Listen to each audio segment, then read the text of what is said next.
klase dahil suspended ka.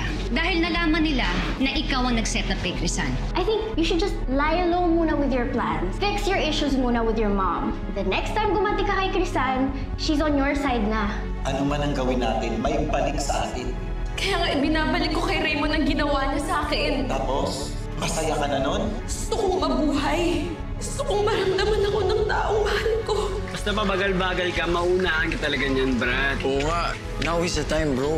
Ayoko na maging pare ko mo. Kasi gusto ko maging higit pa tayo dun. Importante talaga sa akin yung pag-aaral ko. Hindi ko muna matatanggap sa ngayon yung panliligaw mo. Birthday po ni Timo, merong mas bonggang handaan. Alam mo na, walwalan, kantahan, sayawan, ganyan. Bagay din sa inyo nakakainom eh. Kasi lalo lumalabas yung pagka-mestizo nyo. Lasing ka lang. Eh, hindi, kaya nga gusto kita, sir eh. Gustong-gusto kita. Gusto talaga kita, Alan. Una pa lang kitang nakita.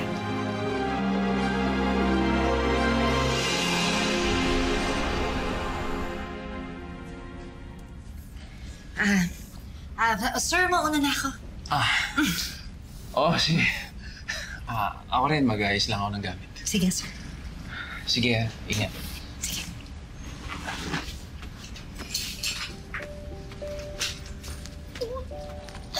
Sabi ko na nga ba, sa akin ka rin makapag-isama. Sarap. Alan. Okay rin naman na binasted mo agad yung tao. At least, hindi na siya aasa. Siyempre, nahihiya rin naman ako. Kaibigan ko yun eh. Ayoko mawala siya sa akin ng dahil lang dito. Hindi naman siguro, Frenny. Huwag ka na kasi mag-isip ng kung ano-ano, ha? Tama na yung baby at saka yung mga problemang yan, okay? Ayan, magpapasko na nga sa inyo. O siya, una na ako, ha? Ingat ka. Huwag ka na mag-isip, ha? Ingat, ha? Kita na lang tayo sa dorm. Sige.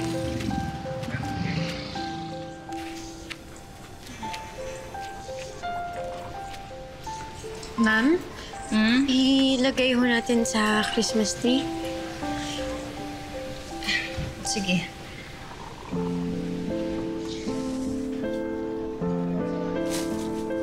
Ma'am, alam niyo yung tatay ho namin noon, kahit ho na sobrang layo pa hundong Pasko, naglalagay na po yun ng Christmas tree. Alam mo kasi niyang paborito namin magkapatid ang Pasko. Tapos po yung star sa tuktok. Parang sinasabi ho kasi sa atin yan na lagi ho may pag-asa. Kaya ho siya nasa tuktok para lagi ho natin siya nakikita. Napaalala niya ho sa atin ang problema, hindi permanente. Tama ka. Kasi lahat ng bagay, pwedeng maayos. Okay na ba yung pagde-decorate ko? Opo, ma'am. Ma'am? Kayo ho ang star ng buhay ko.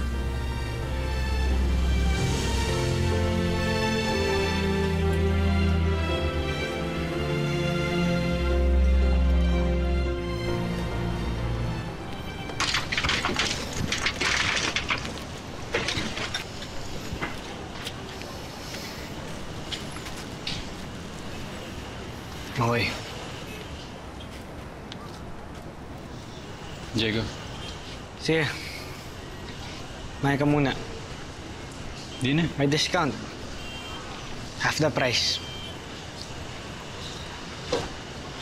Sarap yan. Tignan mo. Half the price.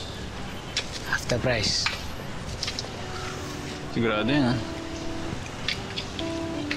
Huwag mo nang masyadong isipin yung nangyari, pare.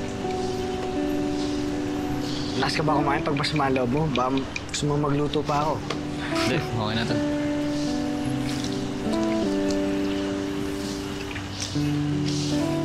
Sarap nga, oh. Half the price. Ano yan? Agimat girl. Bigay ng jowa ko. Alam mo na, panlaban sa masasamang espiritu. Espiritu? Ay, hindi mo alam? Nung isang araw, si Ma'am Geraldine, bigla na lang daw hinabol ng pushcart. Eh, wala naman nagtutulak ng pushcart. Tapos nga, si Sir Raymond, yung asawa niya, na-aksidente naman. Eh, ang chika nga sa akin ng mga katulong, bigla na lang daw kusang gumalaw yung manibela. O di ba nakakatakot yun? May mga kaluluwa talagang ligaw dito sa paligid. Gusto mong tingnan?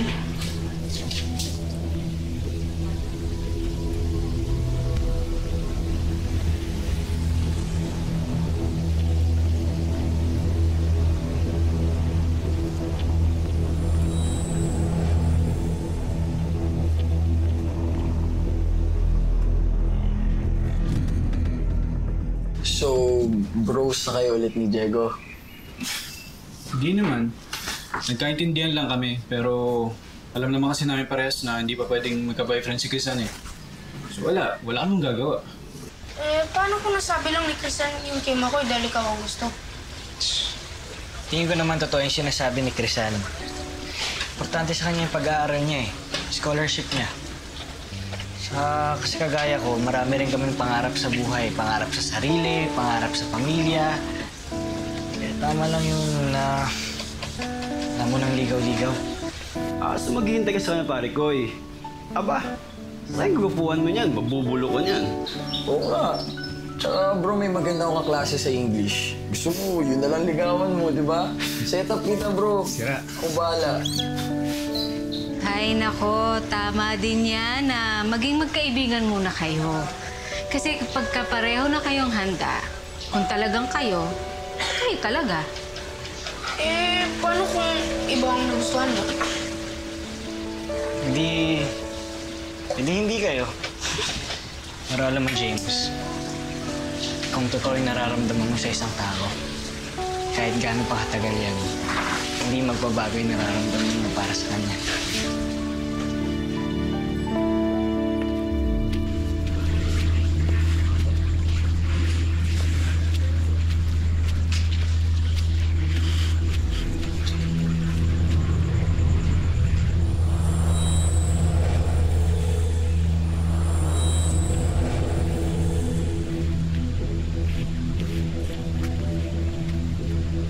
Crisel?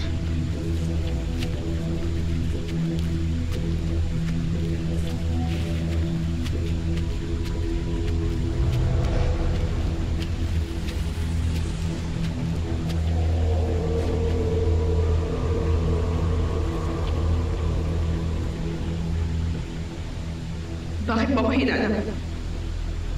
Crisel, saan ka ba nagpupunta?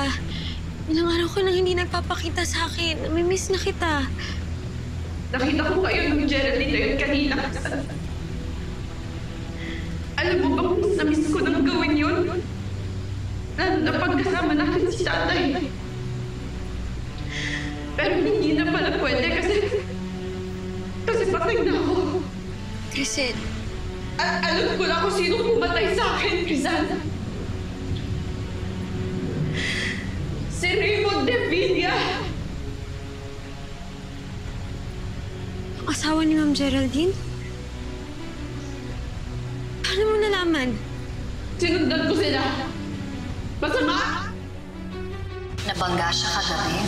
Ang sabi niya sa akin parang meron daw ibang nagkokontrol ng manibela niya kaya bigla daw siyang kumanan. Sinundan mo sila, Crisel? Crisel, magsabi ka ng totoo. Sinundan mo lang ba talaga sila? Ikaw ba ang may kagawa ng aksidente ni Sir Raymond? Crisel, magsabi ka ng totoo! Oo, Crisan! Ako! Tinakot ko sila! Ginantihan ko sila! Daddy, I didn't know na may CCTV dun sa hallway na yun.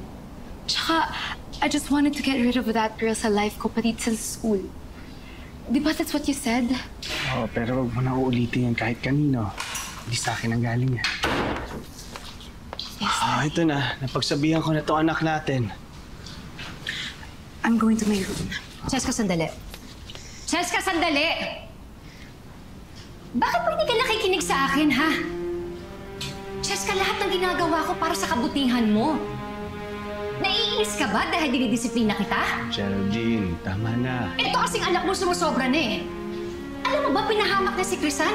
Muntik na mawala yung scholarship ng bata. Crisel, mali yung ginawa mo. Mali? Bakit? Tama ba na pinabayaan nila ako? Tama ba na pinatay nila ako, Crisan? Crisel, masamang manakit ng ibang tao. Ilang beses ko na sinasabi sa'yo yun, hindi ba? Ang dali mo magsabi ng tama at mali. Palibhasa, hindi mo nararanasan yung mga nararanasan ko ngayon, Crisan. Alam mo, sana ikaw na lang yung nagkasakit. Sana ikaw na lang yung namatay. Naglalapit, Crisan, kung masabi mo pa lahat yan, na malalakat ka na lang mabuhay ng ibang tao.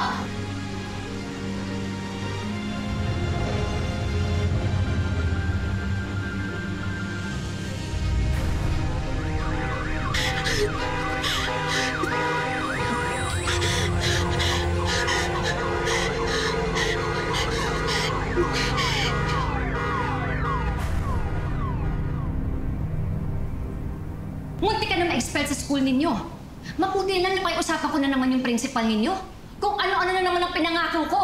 Mga scholarship, sponsorship, at kung ano-ano pa. Eh paano kung sa susunod hindi ko na magagawa yun, ha? Ano mangyayari sa iyo? Pwede ba? Mag-iisip-isip ka, Cheska, ha? Sige na, Cheska. Go to your room na.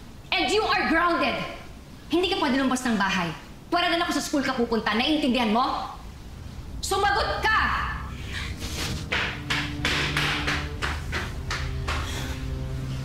Kita mo? Kita mo yung anak mo?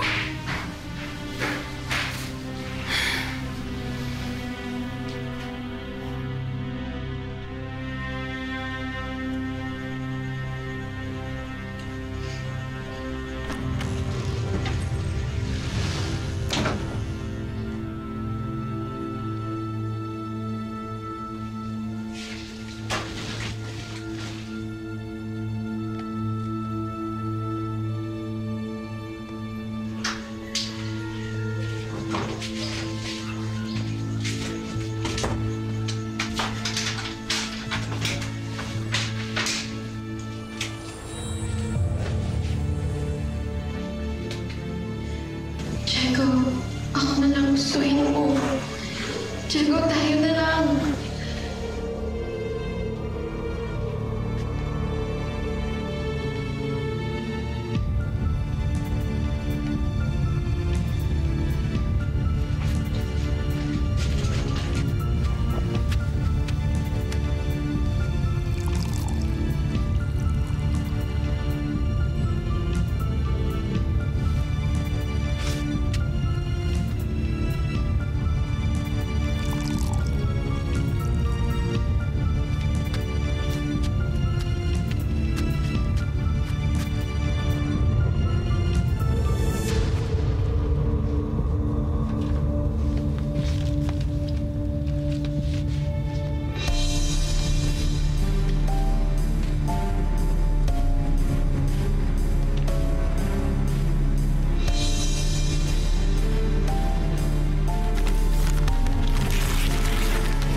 Nako, ano ba naman? Tagal-tagal naman ang pagdadrama na yan. Kung mapapatalsik ka talaga sa school, di mapapatalsik ka sa school. Eh, gano'n talaga ang buhay, wala ka nang magagawa, tanggapin mo na lang. Kakasira ka naman ng mood eh. Hindi na ho nila akong papatalsik, Nay. Napatunayan na ho nilang wala akong ginawang mali. O yun naman pala eh. Bakit ganyan ang itsura mo? Para kang nasintensyahan. Namimiss ko lang po si Crisel. O, yan tayo eh, di ba? Talagang hindi ka nauubusan ng rason para maging malungkot, di ba? Kakaloka ka naman. Lumabas ka na nga.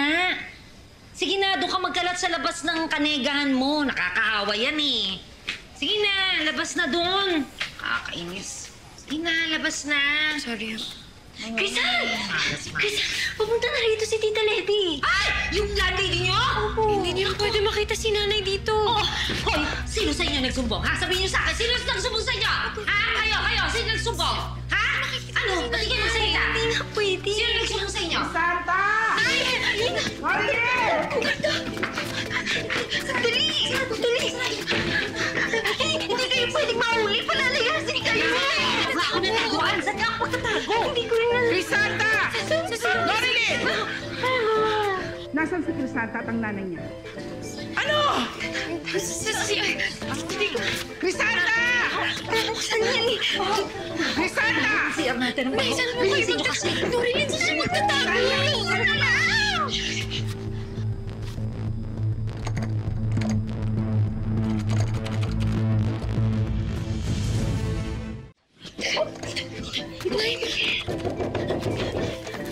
Buksan mo to! Titigas ng ulo nyo, ha? Akala nyo hindi ko mabubuksan yan, ha? Teka, ha? Teka, ha? Akala nyo. Nasaan ang nanay mo? Nanay ko ho. Umalis na po. Nakitulog lang ng isang beses. Hindi yan ang sinabi ng mga boarders.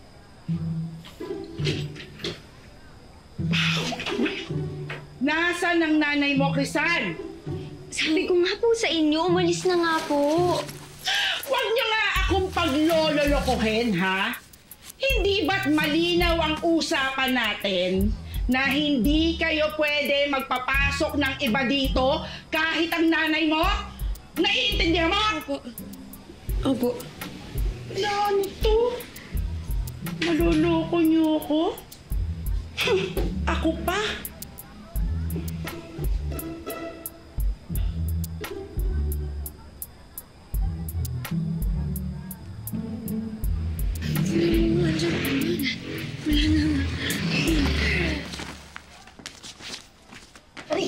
Aray ko, Diyos ko.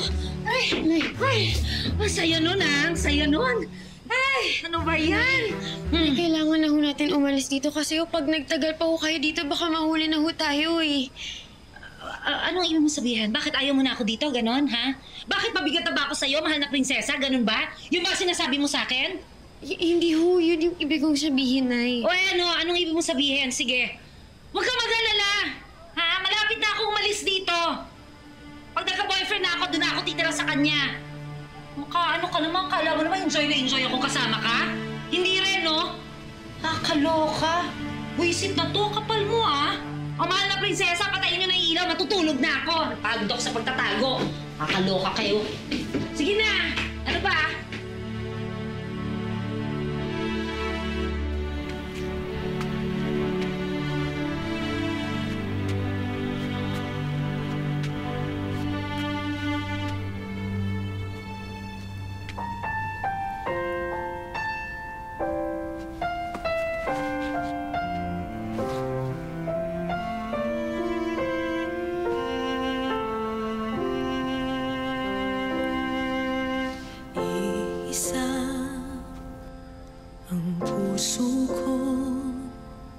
At ito'y para sa'yo. Kailanman hinding-hindi sa'yo magbabago. Maging ang puso, pati ng kaluluwa, ay kaya kong ibigay sa'yo. Dahil mahal kita, kahit na kailanman. I'm really sorry kung nasaktan kita. I'm just so frustrated with myself. Hindi ko na alam paano kita didisiplinahin. Kaya sana anak, please magtulungan na lang tayong dalawa. Pero sa ganun, hindi na tayo nagkakatampuhan, ha? Nay, pasensya na mo kayo sa mood na sabi ko kanina. Hindi naman ho yun yung ibig kong sabihin eh.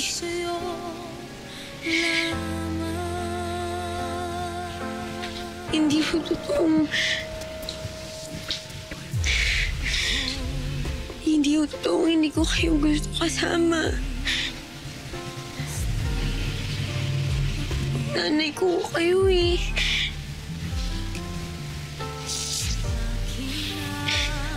Mahal na mahal ko kayo.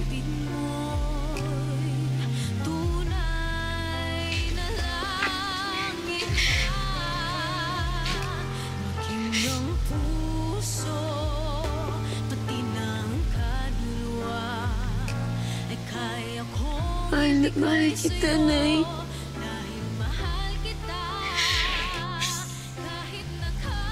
Aantayin ko rin ako yung araw na masasabi niya sa akin na mahal niyo rin ako.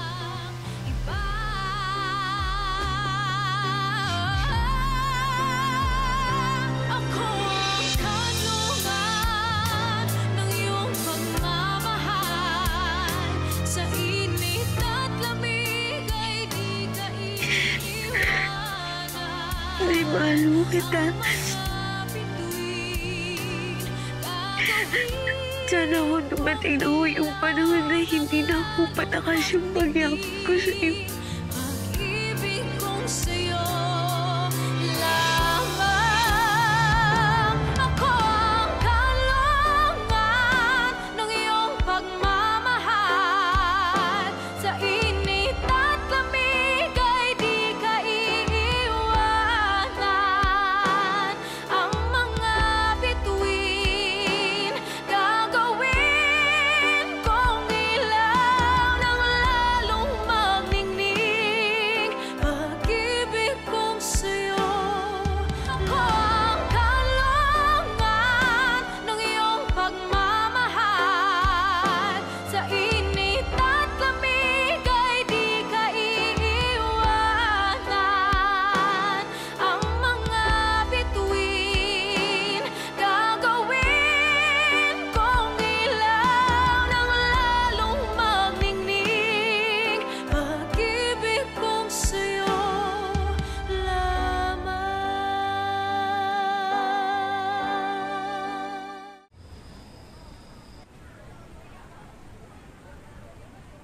Pasok mo rito. Yan. Tapos, pwede ka na maglagay ng mga kung anik-anik. Yung mga beads, yung mga crystals, ganun. Tapos pag nalagay mo na, itatali mo siya. Parang ganito? Oo, ganyan. Ganda, di ba? Tapos after nun, hindi muna ako magbebenta ng bracelets para hindi tayo magkalaban. Maraming salamat talaga sa pagtulong mo sa akin na kailangan ko kasi talaga ng pera eh. Ba, wala yun. Ikaw pa, friends tayo. Sana makabili tayo ng marami sa bazaar, no? Unang beses ko kasi talaga yung kikita ako ng sarili kong pera.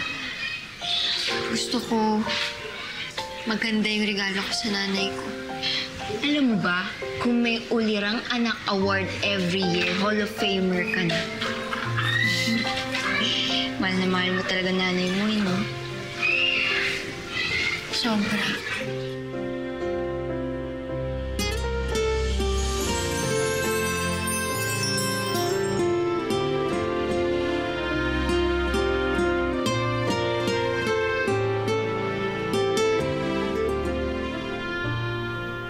Ate, bilhin niyo na ho yun. Bagay na bagay sa inyong dalawa at isa pa ako may gawa niya.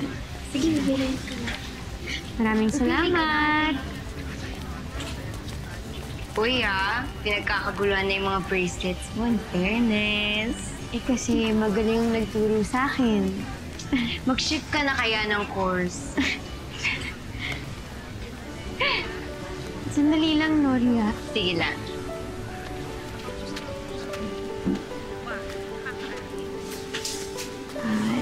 Excuse me ho, ate?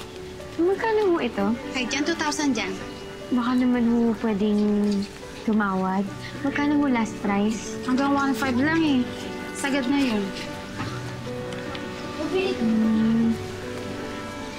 Sige ho. Maraming salamat ho. Sige.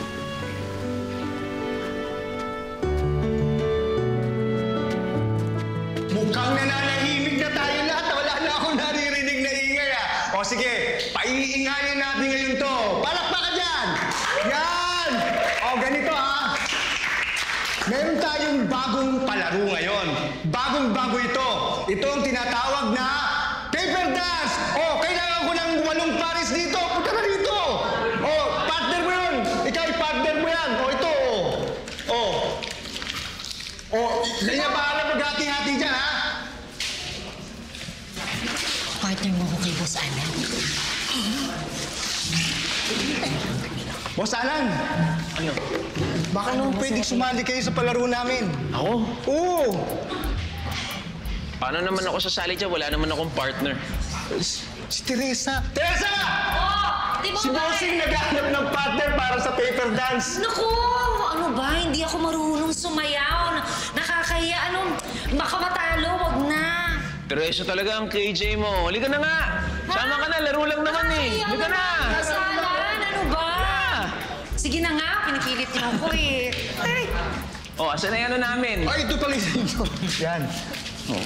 Yan. Kung mag-alala, magaling ako dito. Talaga? Sige. Start nyo na yung music, ha? Yung music! Oh, music na! Music! Yun! Yeah!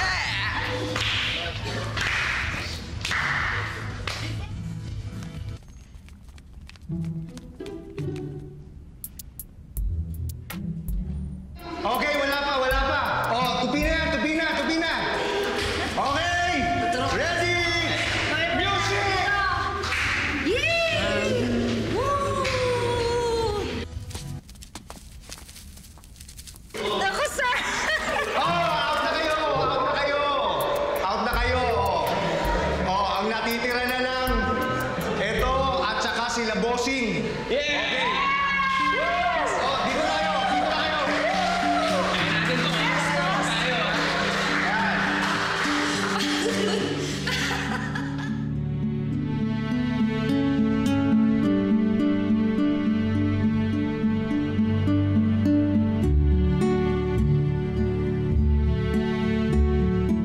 Maraming salamat ho.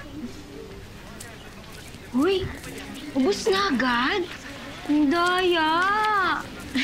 Tulungan na lang kita magbenta. Joke lang, ano ba? Ewan ko ba sa mga tao? Bakit ayaw nila ng mga voodoo stuff ko? Hindi nila alam, kailangan nila yung mga pangontrang ganun. Ang dami kayong mga sasamang spirito sa paligid. Hindi mo ba napansin? Simula nung nagsabit ako nung pangontrang anting-anting sa kwarto natin, nawala na yung masamang element dun. Effective, di ba?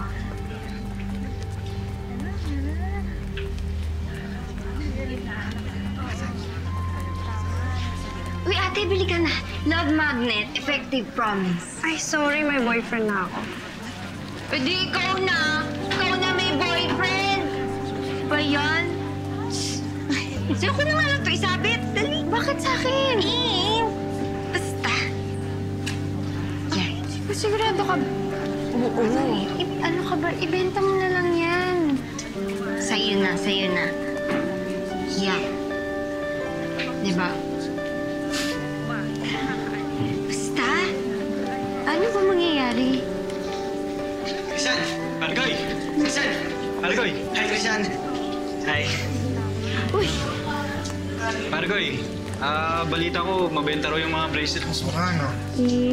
Ayun o, isa na lang nga yung natitira. Bibili ko na! Merry Christmas po! Merry Christmas din po. Umiiyak ka ba? Masaya lang ho ako na naririnig ko yung boses niyo. Nasaan ang nanay mo? Pa-uwi na po dyan. Hindi ka isinama? Gusto ko po sanang pakilala sa inyo si Teresa. Ngayon lang ulit may pinakilala yung anak natin. Oo nga. Tayo naman. Ma'am, Merry Christmas ho. Ang tawag daw ho dyan, love magnet. Ma'am, lagi ho kasi kayong nagbibigay ng pagmamahal eh. Crisan, di ba yan yung kaibigan mo sa Batangas? Kaya naman pala ganyan ang ngiti ng anak ko. Are you okay? Wala, binabasa ko lang yung sulat ni Crisan para sa nanay niya. Ngayon lang ako nakaramdam ng ganitong inggit. How I wish, Lola, na sana anak ko din siya.